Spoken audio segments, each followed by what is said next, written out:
Hello, and thank you for joining us for another episode of Cinema Craptaculous Presents The Expanded Universe with your hosts, John H. Ford, Mario Doc Diaz, and S'more. From movies to TV series to toys to comics to pop culture, this show is your safe space for all things geeky and where you can get your geek on. This is John H., and with me, as always, are my geektacular co-hosts. This is Doc. And S'more.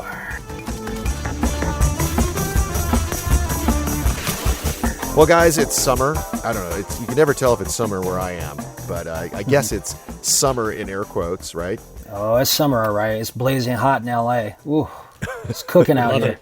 Love it. It's nice. Not a fan of the cold. I like the warm. I'm stewing in my own sweat. Ooh. It's a lot of sweat.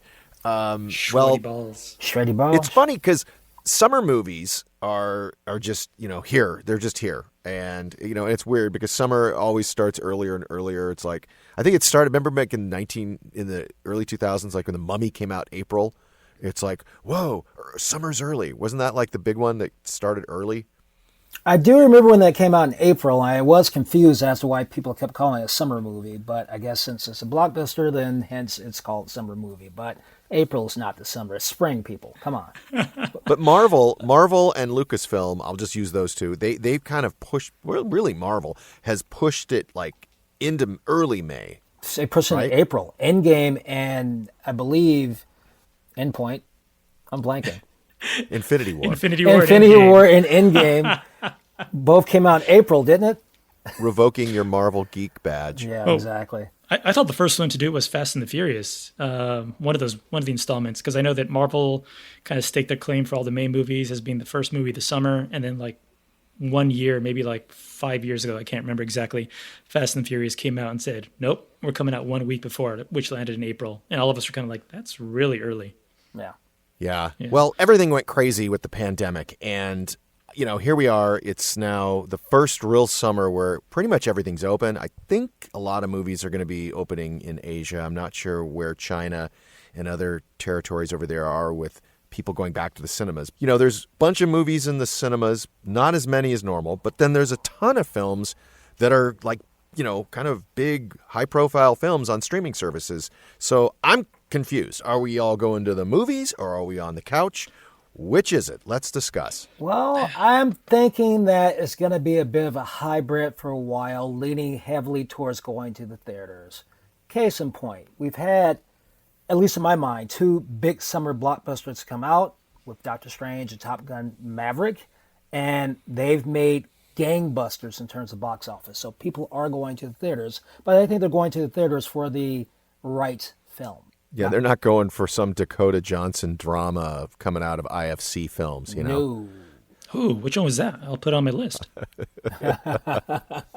Yeah. Well, I think that it's hard because we got into a routine. Now, life gets in the way of a lot of things, but there was that routine, though. Like, okay, there's like a Marvel or Star Wars or something big around Memorial Day, and then you just know that like June is going to be big. There's a July 4th film. And I don't know what the heck's going on. I look at the releases. If you guys want to look through them, we could talk about what's coming out in the cinemas. And, I mean, there's a few predictable hits, in air quotes. But it's a weird kind of sort of like bouncing back from the pandemic. But I think that the studios still just kind of don't really know what to do because they've got a lot of priorities with their streaming services. Yeah, I definitely think it's a new world. For one thing, I think the summer movie season kind of just snuck up on a lot of us. Well, it snuck up on me because here we are recording our summer movie podcast, and it's like we're in June and a bunch of summer movies have already come out. But yeah, kind of like you're saying, it's a new world for the studios releasing these movies because they're not really sure. They're not really 100% sure how they're going to approach this now because of movies coming out in theaters, and then there's also streaming. Right. And I think a lot of studios have this 45-day mandate. A movie comes out in the theater, and then 45 days later it comes on streaming somewhere. Oh, it's like 30 days in some windows. I swear like Paramount Plus, maybe Peacock, I'm not sure. It's shorter. I mean, what I'm not seeing is the day what's it called? Date release. Yeah, maybe that was just something that they were doing in the when the surges came back. Which has got to please some of especially the animation division, But, look at these films. Like, I'm sure the people at Pixar are very excited for Lightyear because it's their first film, I think, that's theatrical in like 2 years, right? Since Onward. Yeah. Oh, yeah. Well, I definitely think the whole day-to-day was a test. They're trying to figure things out, see how like successful that would be. And I guess they realized that there's still money to be made at the box office for some movies. And I'm cool with the whole 45-day thing, because me personally, when I like log on to a streaming service and I automatically go to like what's new, I get excited to see like new movies there. Well, let's talk about some of the stuff that's coming out in the theaters. All right. And what we're excited for and what we think's going to do well. So, All right. one of you guys want to start us on that? Sure. My favorite, and by favorite I'm being highly sarcastic, Jurassic World Dominion. Didn't that just open? Did it open? It was this weekend. Yeah, it did. Wow. Haven't seen it. I could really tell it's your favorite. You were clearly chomping at the bit for another chomping Jurassic World when you didn't know it opened. Look, I get people like dinosaurs. I like dinosaurs. Love the first Jurassic Park movie. I don't know what they're doing, man, aside from the cash grab. Each movie gets worse. So much worse. Yeah, it's not getting the best reviews. No, I mean, it's like, what, 37% of Rotten Tomatoes now? 89% or 79% audience score? Whoa. And I feel like they shot it during the pandemic, and then they had to stop it and start it at various times. And I feel like there's going to be a whole part of the film where they shot it in like these COVID bubbles. So you'll see two actors in a shot together, and then the other two clearly are like on another soundstage somewhere else. Or they're going to be doing long distance talking. It's like one person standing a mile away. They're looking at each other. We have to save the world. What you saw in the trailer were all the scenes they shot before like the pandemic really hit. What's really going to be there are a lot of phone calls. A lot of Owen, phone calls. the Velociraptor, Blue, she's with us. I think they're actually going to use some, or they have used some Zoom footage in the movie. People just talking, and they're like, "Hey, make sure you have the correct background, guys. We're in the jungle in this scene. Everyone, put your jungle background." Oh my god, that'd be so funny if like there's a scene of like Jeff Goldblum and part of the edges of his head starts disappearing. With the now, I am in the jungle. Really, I'm in the jungle. Can she tell? Israel, I'm in the jungle. And it's then randomly jungly. he freezes on screen. But Dr. Malcolm, we can't hear you. They're all, "Hey Jeff, make sure you're wearing the green T-shirt so we can just digitally add your chest into the scene." I brought up Lightyear for Pixar. Yeah. Now, for those who don't know what that is, can you explain that? Yes, it's the actual adventures of Buzz Lightyear from the Toy Story saga, except this is the character that the toy is based on, played by our captain and yours, Chris Evans. It's not a cash grab at all. They really had always intended to make this movie, right? They did, yes, absolutely. Although, confession time, I actually do want to see this. I'm actually It looks excited. fantastic. I want to Visually looks great. Looks great. It does. I didn't really understand the concept, and I was initially very, cynical about it. Like, oh my God, it's like it just takes away from what was cool about the original. And someone explained it to me like this: like, imagine that Lightyear is Star Wars, and Toy Story is about Andy, a character named Andy, who saw this movie Star Wars and is buying the toys based on Star Wars, and those toys have their own little actual stories. Does that make sense? It's very meta. Yeah. Very meta. Yeah. Do we think it's going to do well, or do we think it's going to maybe just be like, I don't know. What do you guys think? Film based on a beloved franchise that's made over $1 billion with a headliner who played in a Marvel movie. I think it'll make money. I think it'll be all right. But it doesn't have. But it's not Tim Allen. There's a Buzz Lightyear that it's part of the zeitgeist, part of our culture of the last quarter century, I feel. And this is not that. No, I was just going to say that even in the last Toy Story movie, Toy Story 4, the Buzz Lightyear wasn't really used that much in that last movie. Yeah, good point. Yeah. No, I think people have an affinity for the character in any iteration. And I think at the very least, it'll probably have a good opening weekend. Maybe drop off from there. Two other films that are kind of coming around. We're going to go through the order real quick, but there's Elvis. He was my destiny. I wish to promote you, Mr. Presley. Are you ready to fly? I'm ready. Baz Luhrmann's Elvis. Do people care about Elvis?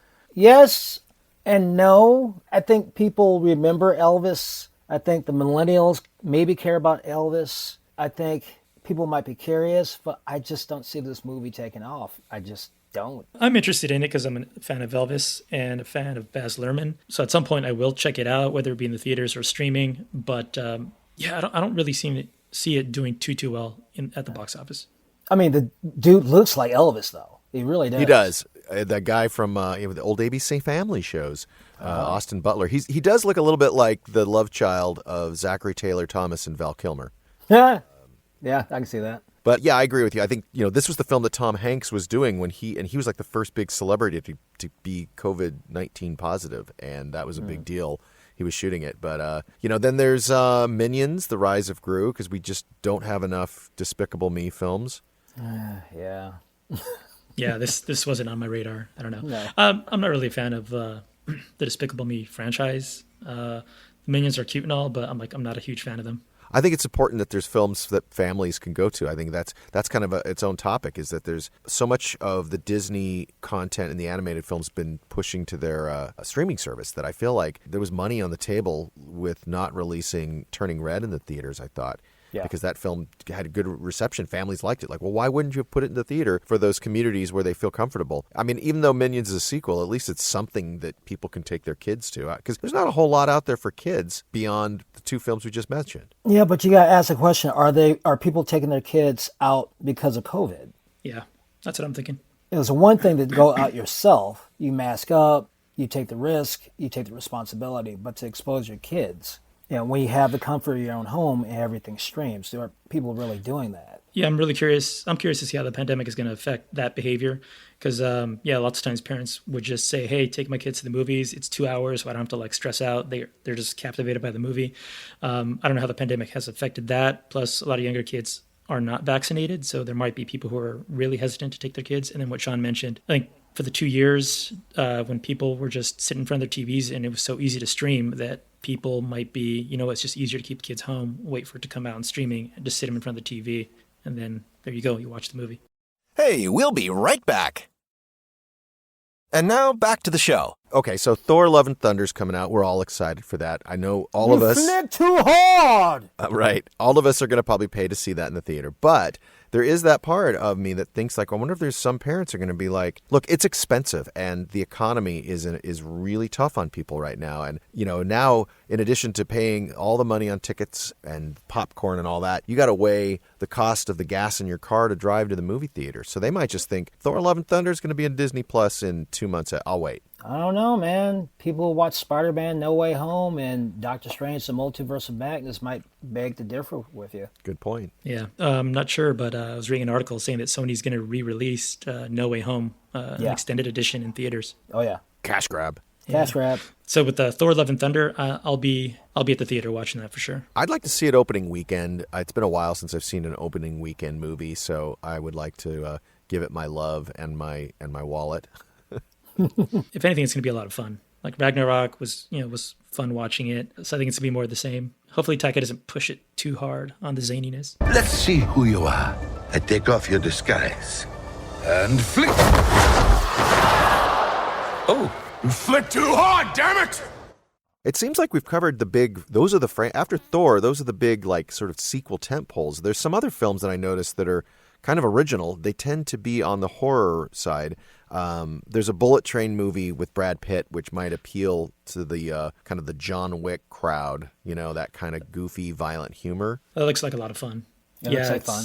It does skew John Wick, but it has a lot of humor, a lot of comedy in it too. So and great cast. Sandy's in it. Sandy's in it. Sandy's in it. But some of these other ones, I didn't know. So Nope is coming out, and Jordan Peele is turning into a little bit of the M. Night, where his films tend to. Oh. Well, and I don't mean. Wow. I meant M. Night when he not was Hitchcock. M. Night when he was in his prime, who was his Hitchcock. So there was Hitchcock, there was M. Night, and now Jordan Peele, where there's a horror film, and then the next one is now anticipated, and then you realize, Jordan Peele is kind of this this event filmmaker for the genre of thriller. And this one, because he doesn't necessarily have to do thrillers, but he seems to like them, and they tend to make a lot of money. So Nope. Have you guys seen the trailer for this? Yes. Yep. It's hilarious. Sure have. Quick funny story. So I'm watching the NBA playoffs in the finals, and they had a spot with Steph Curry, and you see Steph Curry going to a barn. They're playing like the exciting sort of suspenseful music, and then all of a sudden you just see him go, "Nope," and he walks away. Nope. Credits roll. I'm like, that told me nothing, but okay, I'm in.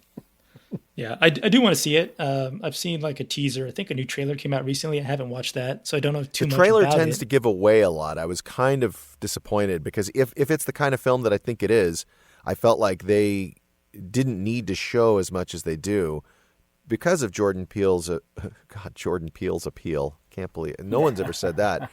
But no, I mean, he is kind of successful, and you could hide a lot, sort of like they did back in the, like with Cloverfield. The first one, where you don't really know what it's about. We'll see. Another couple of horror films that are on the horizon in the theater is Black Phone with Ethan Hawke playing this very sadistic child abductor. I'm sorry, it's called Black Phone? Yeah, it's a creepy. The trailer is creepy black, as or F. is it like black people's phones? No, the phone is actually black. It's on the wall. He abducts neighborhood children and puts them in like a dungeon, and in their little cell they have like just like a black phone on the wall. Okay, do we need to watch this? I mean, child abductions, especially what's going on in the world. It's weird because this movie, like, I thought it already came out and went, and so when I Googled summer movies, this was listed here, and I was like so surprised that it hadn't come out yet. Maybe it got pushed.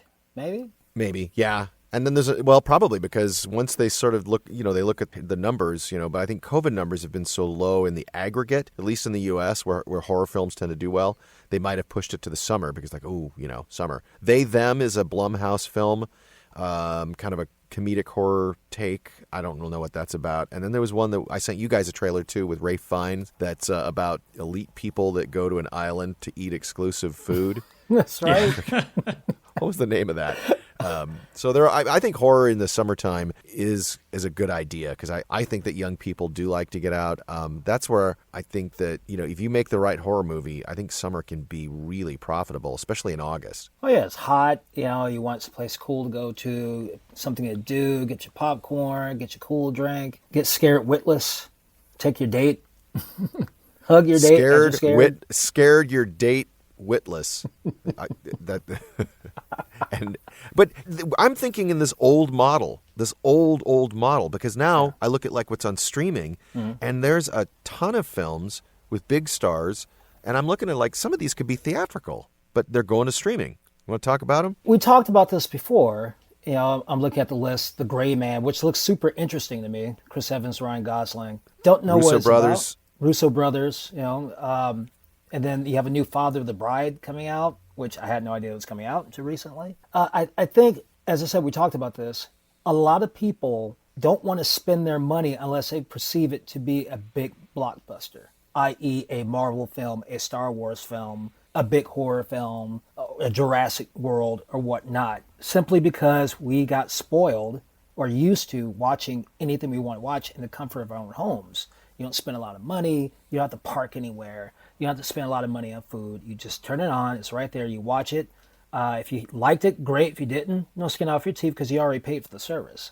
And a lot of studios recognize and understand that, and I think they follow suit. It's like, we'll release what we can release in the theaters, and everything else will be on streaming. Win-win for everybody. Don't you think they're leaving money on the table, though, by not going theatrical? Gray Man is supposedly Netflix's most expensive movie, and I think I read that it may be in some theaters.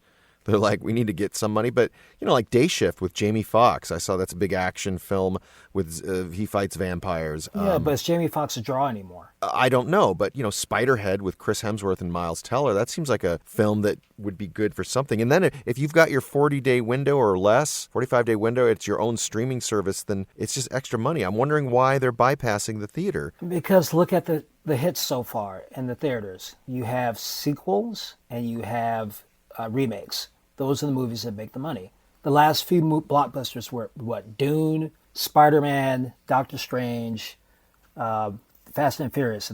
That came out already, right? No, not yet. Okay. They pushed it. Well, basically, the movies... Top Gun. And Top Gun. The movies are making money are sequels or remakes.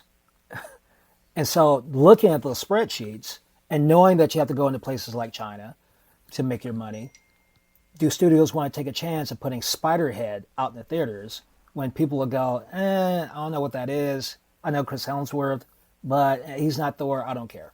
I don't think they're willing to take that gamble anymore. They don't have to take that gamble anymore. They'll put their big blockbusters on the screen and make all their money, and then everything else will go to streaming to bolster their streaming services, because throughout the year, the money is being made through the streaming services, not necessarily the theaters. Because of the pandemic, it flipped everything on its head. This does not spell well for cinema chains. Well, I don't think... Not at all. No, at all, but I don't think cinema chains will ever quite go away, but I think they'll be regulated to like the drive-in theater was, or like boutiques, or just specialized content. Doc, what do you see at the movie theaters? Because they can't just put Top Gun on 5 screens and Doctor Strange on the other 4. Yes, I mean, they what can. do you see at the movie theater? Well, And they have. But I mean, well, there's got to be other films. Now, where I'm living, yes, in the UK, I do see that there's some films that I'm like, I don't think that would be on a theater marquee in the U.S. But they could just be trying to take whatever so that they could keep their doors open. Doc, do you feel that the studios are splitting the difference so they could keep feeding content to their streamer? Or do you think they literally just don't have confidence in putting these movies in the theater? No, I think they're putting them on the streamers because they want to see if they can drive up subscriptions. You know, it's like something I've noticed. Movies have these shorter theatrical runs. You know, it's like if there's a movie that I'm somewhat interested in, like I'll check the listing on my phone, and these movies disappear from the theaters pretty quickly now, as opposed to before. It's like a movie would stay there. Even if it was like in one auditorium, their smallest auditorium, theaters would keep it there. I think studios are now pulling it because they know that it's going to go to streaming sooner rather than later. So yeah, like these days, if you don't watch a movie within like the first 2 weeks or maybe the first month, then you're not going to see it in the theater. Then it's just, you just wait and you can just watch it digitally at home. When I was looking at the list of films that we might talk about, there was actually 45 films coming out, and that was including streaming. And that's a lot. And so there's a lot of, I don't want to say independent films, but a lot of smaller films. Some of them are foreign, or at least, ones that feel like foreign. There was this weird one with Asa Butterfield that was about, I couldn't even describe, it had to do with, called Flux Appetite or something. And it was about Flux like people... Appetite? It was about people who were into making fart sounds. It was an art house What? film.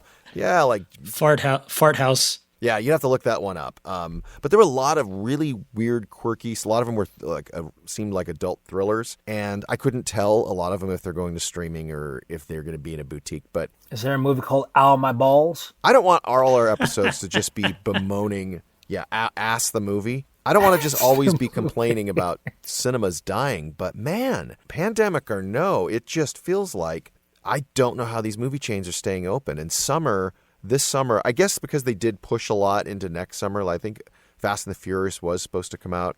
So there's a bit of maybe they're trying to spread it out, the stuff that was supposed to come out. I think they did, try to squeeze a lot in the end of 2021. I'm sure there's also like fewer movies that were made because of the pandemic. A lot of productions had to stop. They had to wait. And so we're starting to see that where whether it be TV shows or movies, stuff is coming out, but it's not as much as it has been in past years. Do you think any appetite is affected by the fact that people are used to watching series? That I don't want to see a 2-hour movie. I want to see episodics. I want to see Obi-Wan. They were going to do an Obi-Wan Kenobi movie years ago. It got scrapped. Then, everything changed when the streaming service started and Mandalorian was a hit. But I feel like a lot of people just are pulling away from the concept of a movie. Am I wrong? Am I crazy? I don't think it's a full-on pulling away. I think people... Well, first of all, the trend was happening even before the pandemic. The pandemic sped everything up. Yeah. Again, I think a lot of people are looking at their time and their dollars. If they perceive a film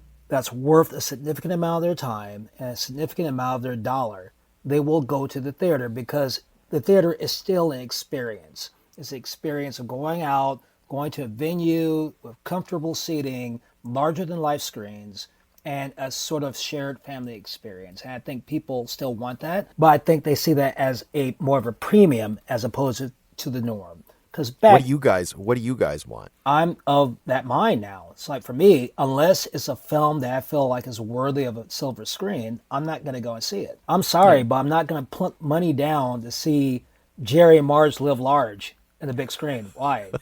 I don't particularly care about Nick Bidding.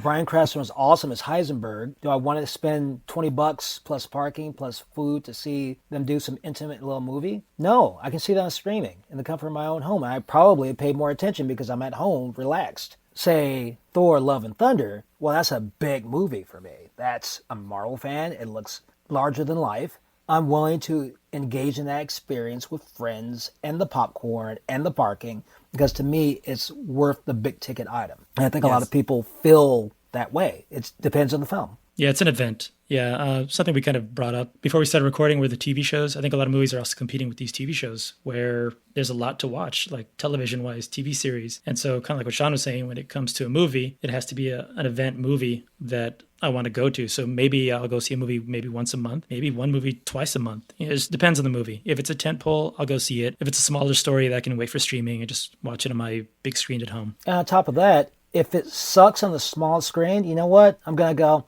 that wasn't great, whatever. If it sucks in a theater, I will be upset because I spent $20 for the film, another $10 for parking, another $20 for food. Yeah, we talked about this in one of our streaming episodes. Netflix can brag about how many views crap like Red Notice got, but they don't say how many people actually finished the movie, you know? Exactly. But I just feel bad because what you need to do is recruit young people, kind of indoctrinate them into the art form, whether it's theater or sports or whatever. You've got those viewers. And I don't know how the film industry recovers, not just from the pandemic, but just from the last 5 to 7 years where they're not recruiting young people because they're watching TikTok and their YouTube videos or they're watching streaming series. There is something the studios can do which will never happen. The theaters will never do it. The studios never do it. But you lower the production costs of everything. You lower the ticket lower prices. the prices. My gosh. You lower the prices. You know, you don't have to pay actors $20 million. You come up with a tight story where you lower the production budgets and people can go and spend money on a movie without feeling like they're doing an investment. Yeah, it's a catch-22. Yeah. The cinemas need to cover their costs, so they want to keep the concessions up, and the cinemas want their pound of flesh, so they're going to want ticket prices up. Yeah, but do you know anyone off the top of your head now that will spend those concession prices? I'd rather go out to dinner first and then go to see the movie. I don't want to pay $25 for a hot dog. I really don't. I think what they need to do is, you know how like when the Nintendo Switch first came out, the appeal was you could play it in your living room, but then if you have to go take a dump, you could just take the console off and continue playing the game. They should do that with movies. So like if you're at the theater and you're watching like, you know, you're watching Avatar 2 and James Cameron's film is like, you know what? I think this would... I'm getting tired. I could probably continue this at home. And you just kind of like leave your seat and you go home, sit on your couch, press a button, and then the rest of the movie pops up and you're on your couch. Great idea. Interesting idea. I'm not sure how they pull that off. Or if you get horny in the middle of the film and you guys want to go back, you got your couple, you go home, but you actually want to finish the film, but you're really in that mood at that moment. John, you have the option of like you have going interesting home. film habits. I'm just trying to think outside the box. And this happened during Avatar? Like, you like the blue people? You like the blue people do it for you or what? Well, you know, maybe what will save cinema is they just bring porn back into, make it a theatrical experience. You know, like to see porn. Experience? Yeah, Pornhub and RedTube, not exciting. But seeing adult content on IMAX, that's an experience. That's the our next topic for our next episode on the expanded universe. Adult films. Well, we're almost out of time here. What do you guys? I asked you guys. I think what you're excited to see. I'm not quite certain what for summer. What do you absolutely really know you're going to see in the Definitely theaters? Thor, Love and Thunder, Lightyear, maybe Nope, possibly Bullet Train. Not Jurassic World Dominion. No. Yeah, for me, I'll see Thor, Love and Thunder, and probably Lightyear. There's other movies I'm interested in, but again, I might just wait for streaming. I'm interested in Nope for sure, because I do enjoy his films. Jurassic Park Dominion, I'll catch it on streaming at some point, but I'm not super excited to see that. I'm sorry, y'all. If you guys are Jurassic Park and Jurassic World fans, you need to go write a letter, start a social media campaign, and demand that these studios give you better quality product, because that ain't it, y'all. Did you guys see that last movie? Again, Holy we talk crap. about this. CGI, especially dinosaurs, they're going to do well overseas. International box office is going to be huge. True. People do love their dinosaurs. True. I feel bad because I think we could do a whole episode on maybe Cinema Craptaculous or one of the other shows should just go review Jurassic World. $10 says B-Sides. We'll go see that movie and review it and tear it apart. I don't know. I'm looking forward to that. Well, guys, I think we're out of time. I just want to ask one thing of our listeners. If anybody has a film that they think is going to do really well, or one they see on streaming that they predict would have done really well if they had decided to do it theatrically and didn't, send it to @Craptaculous on Twitter and Instagram. On Facebook, you can find us and you can comment, because I'm curious what people think about what their predictions are for, the cinemas for the summer. Thank you to our listeners, both openly geeky and closeted geeky, for joining us on this expanded universe journey. This has been S'more, and with me as always are my geektacular co-hosts. This is Doc. And John H.H. And remember that this is your safe space to talk about all things geeky and where you can get your geek on. Geek on! Or maybe could we do a dinosaur version of that to annoy S'more? Gonna roar. Nope. And remember, this is your safe space to talk about all things geeky and where you can get your dino on. Yabba dabba doo! Thank you for geeking out with us on the expanded universe. Hey, if there's a movie or series or pop culture or some other geeky topic you want us to discuss on our show, we'd love to hear from you. Or if you just want to comment, agree, or disagree, let us know by following us on Twitter and Instagram. Our handle is @Craptaculous. Cinema Craptaculous is also on Facebook. And you can find more content at cinemacraptaculous.com. And if you haven't listened to our other shows, give them a listen. There's B-Sides, Real Debates, and Cinema Craptaculous. That's a lot of crap.